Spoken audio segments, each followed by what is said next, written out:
नमस्कार, आदाब, जय भीम, सत श्री अकाल।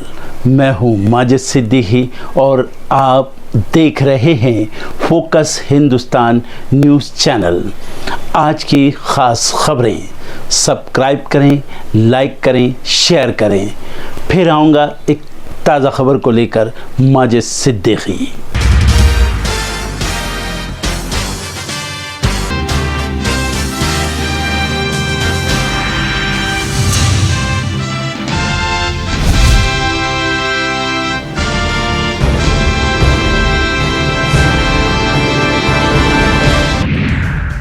रांची में आज इंडिया गठबंधन की बड़ी रैली। बीजेपी ने बताया विकास विरोधी लोगों का जमावड़ा।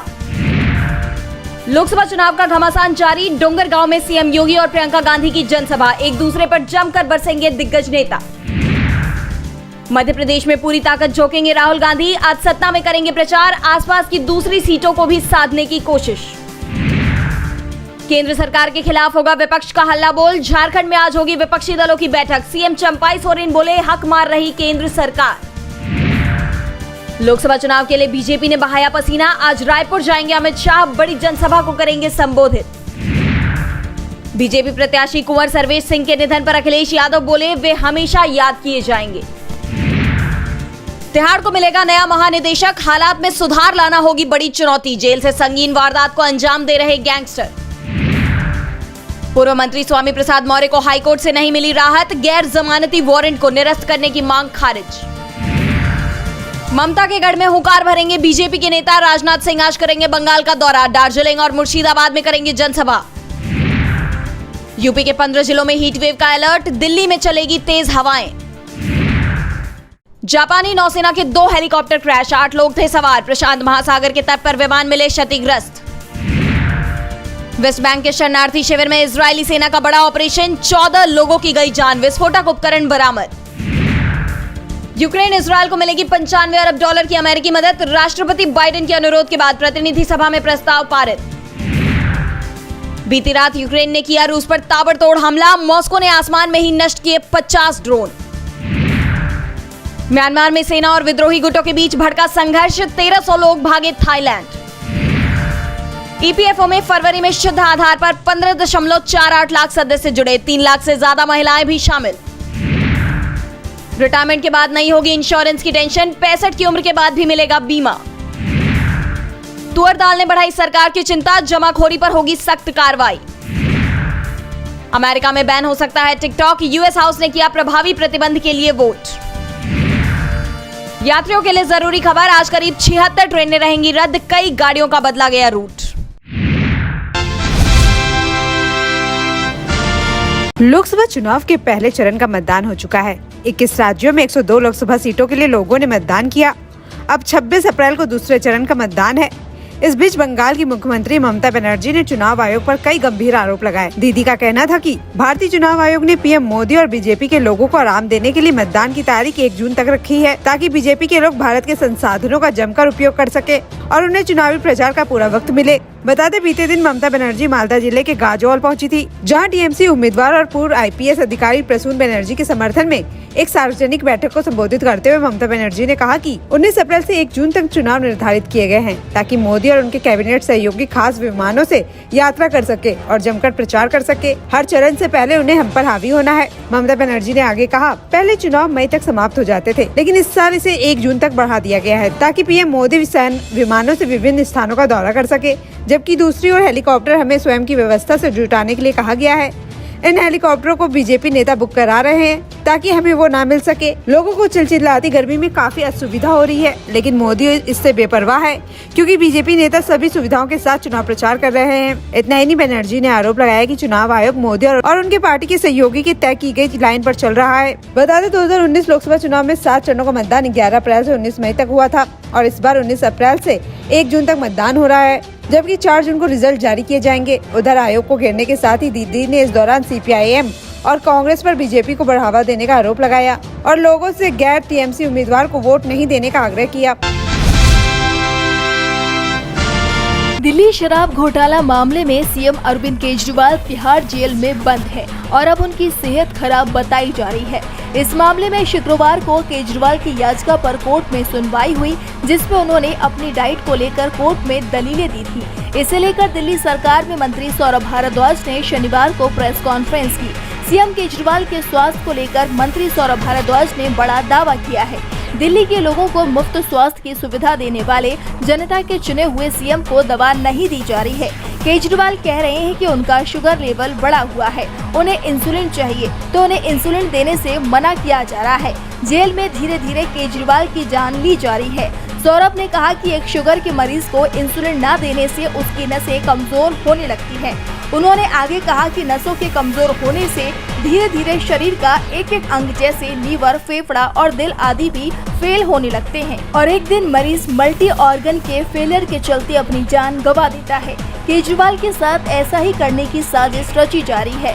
ये लोग चाहते हैं कि केजरीवाल को समय से दवा ना दी जाए ताकि उनके सेहत पर असर पड़े। फिर जब केजरीवाल जेल से छूटकर कुछ महीने बाद बाहर आए तो कभी वे लीवर, कभी फेफड़े और कभी दिल का इलाज कराते रहें और धीरे धीरे वो खत्म हो जाए। सौरभ ने आगे कहा कि हम बस ये चाहते हैं कि अगर केजरीवाल को इंसुलिन की जरूरत है तो उन्हें इंसुलिन दी जाए। लोकसभा चुनाव के पहले चरण की वोटिंग में यूपी की 8 सीटों पर भी वोट परसेंट काफी कम रहा। पहले चरण में यूपी की रामपुर, मुरादाबाद, नगीना, पीलीभीत, सहारनपुर, कैराना, मुजफ्फरनगर और बिजनौर सीट पर वोट डाले गए थे। इन सीटों पर औसतन 60.25% ही मतदान हुआ है। यूपी की इन 8 सीटों में से 5 सीटों पर तो मतदान 60% का आंकड़ा भी नहीं छू पाया है। जबकि अगर पिछले यानी 2019 के लोकसभा चुनाव की बात की जाए तो पिछली बार हर सीट पर लगभग 63% से ज्यादा वोट डाले गए थे। वहीं अगर पिछली बार के औसत से तुलना करें तो करीब 6% कम वोटिंग इस बार यूपी में हुई है। इसके साथ ही चुनाव आयोग की तरफ से जारी आंकड़ों के अनुसार इन सभी सीटों में सबसे कम वोटिंग रामपुर सीट पर देखने को मिली। रामपुर लोकसभा सीट पर कुल 54.7% ही वोटिंग हुई है। वहीं सहारनपुर में सबसे ज्यादा लोग बाहर निकल कर आए, यहाँ कुल 65.95% ही मतदान हुआ। वहीं आंकड़ों के मुताबिक कैराना लोकसभा सीट पर 61.1%, मुजफ्फरनगर में 59.2%, बिजनौर में 58.2%, नगीना लोकसभा सीट पर 59.5%, मुरादाबाद लोकसभा सीट पर 60.6%, रामपुर लोकसभा सीट पर 54.7%, पीलीभीत लोकसभा सीट पर 61.9% और सहारनपुर में 65.9% वोटिंग हुई। वहीं यूपी में हुई कम वोटिंग को लेकर इस बार कई तरह के कयास भी लगाए जा रहे हैं। लोगों में इस बार वोटिंग को लेकर पहले की तरह उत्साह देखने को नहीं मिला है। पहले फेज में जिन सीटों पर वोटिंग हुई है उनमें 2019 के लोकसभा चुनाव में 8 सीटों में से 4 सीटों पर भाजपा, 3 सीटों पर बसपा और 1 सीट पर सपा का कब्जा हुआ था। लेकिन इस बार आरएलडी के एनडीए में शामिल होने के बाद इस क्षेत्र में समीकरण काफी हद तक बदले हुए नजर आ रहे हैं। दिल्ली के पूर्व उप मुख्यमंत्री मनीष सिसोदिया ने चुनाव प्रचार के लिए अंतरिम जमानत याचिका लगाई थी। दिल्ली की राउज एवेन्यू कोर्ट में इस मामले पर आज सुनवाई हुई और कोर्ट ने अपना फैसला 30 अप्रैल के लिए सुरक्षित रख लिया। वहीं मामले की सुनवाई के दौरान सीबीआई ने मनीष सिसोदिया की जमानत अर्जी का विरोध किया। सीबीआई के वकील ने कहा कि उन्हें जमानत नहीं दी जानी चाहिए क्योंकि उन्हें कोर्ट द्वारा इस मामले में मास्टरमाइंड बताया गया है। सीबीआई ने कहा कि सिसोदिया जमानत मिलने पर आगे की जांच और गवाहों को प्रभावित कर सकते हैं। सिसोदिया घोटाले के किंगपिन हैं। सिसोदिया के वकील ने कहा कि अदालत नियमित जमानत पर फैसला कोर्ट सुरक्षित कर चुकी है, इसलिए वो अंतरिम जमानत की याचिका वापस ले रहे हैं। आपको बता दें कि मनीष सिसोदिया को सीबीआई ने 26 फरवरी 2023 को गिरफ्तार किया था। वहीं ईडी ने 9 मार्च 2023 को सीबीआई की एफआईआर से जुड़े मनी लॉन्ड्रिंग मामले में सिसोदिया को गिरफ्तार किया था। सिसोदिया जमानत के लिए दिल्ली हाई कोर्ट से लेकर सुप्रीम कोर्ट तक याचिका लगा चुके हैं, लेकिन हर बार उनकी याचिका खारिज हो गई। पिछले महीने सिसोदिया ने ट्रायल कोर्ट में दोबारा जमानत अर्जी लगाई है, जिस पर सुनवाई बाकी है। योग गुरु स्वामी रामदेव को सुप्रीम कोर्ट से फिर झटका लगा है। अब उनके योग शिविर सर्विस टैक्स के दायरे में आ गए हैं। स्वामी रामदेव के योग शिविरों का आयोजन करने वाली संस्था पतंजलि योगपीठ ट्रस्ट अब सर्विस टैक्स यानी सेवा शुल्क का भुगतान करना होगा। सुप्रीम कोर्ट की जस्टिस अभय ओका और जस्टिस उज्जवल भुइया की पीठ ने इस सिलसिले में सर्विस टैक्स अपीलेट ट्राइब्यूनल के फैसले को बरकरार रखा। सर्विस टैक्स अपीलेट ट्राइब्यूनल ने अपने फैसले में पतंजलि योगपीठ ट्रस्ट को आवासीय और गैर आवासीय दोनों योग शिविरों के आयोजन के लिए सर्विस टैक्स का भुगतान अनिवार्य बताया था। आपको बता दें कि पतंजलि योगपीठ ट्रस्ट स्वामी रामदेव के योग शिविरों के लिए प्रवेश शुल्क लेती है। जस्टिस ओक और जस्टिस भूंया की पीठ ने अपने फैसले में कहा कि सर्विस टैक्स अपीलेट ट्राइब्यूनल ने सही कहा है।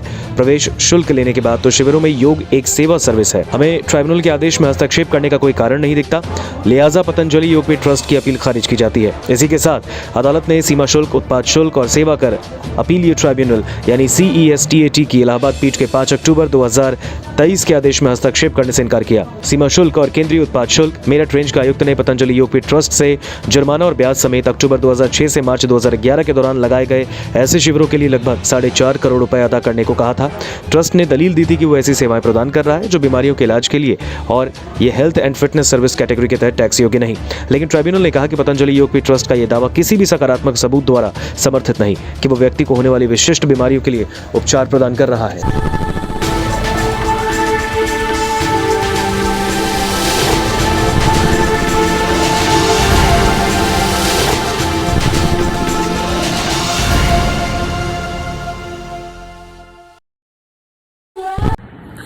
दोस्तों आज मैं आपको बताने वाला हूं कि अगर आपकी बॉडी में मैग्नीशियम की डेफिशिएंसी हो जाए तो आपको क्या क्या प्रॉब्लम हो सकती है। सबसे पहले इंसोमेनिया, नींद ना आना, स्लीपिंग डिसऑर्डर, इंसान सारी रात करवटें बदलता है, नींद नहीं आती, स्ट्रेस लेवल, एंजाइटी बढ़ जाती है इससे, क्योंकि कोर्टिसोल हार्मोन को रोकने में मदद करता है। और अगर आपकी बॉडी में मैग्नीशियम नहीं है तो कोर्टिसोल बढ़ जाता है, जिसकी वजह से स्ट्रेस और एंजाइटी हो जाती है।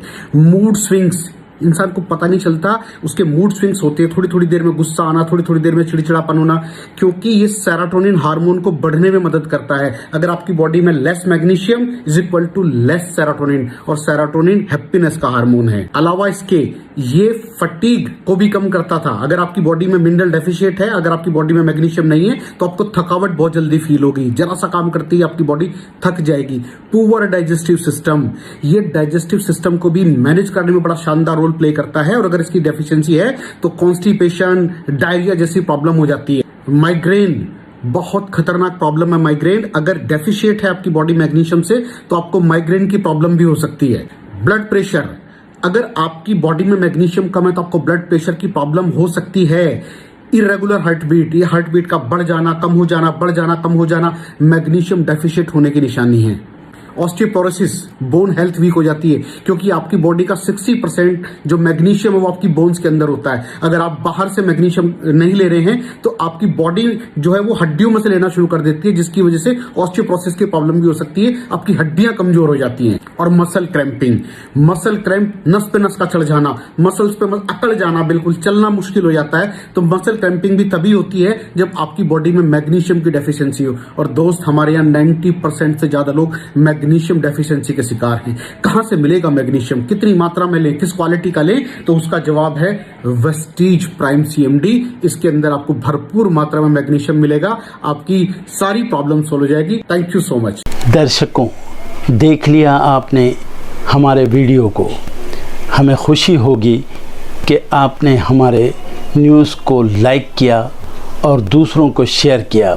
अगर अभी तक हमारे चैनल फोकस हिंदुस्तान को सब्सक्राइब नहीं किया है तो तुरंत सब्सक्राइब करें, कमेंट करें और बेल आइकॉन को प्रेस करें।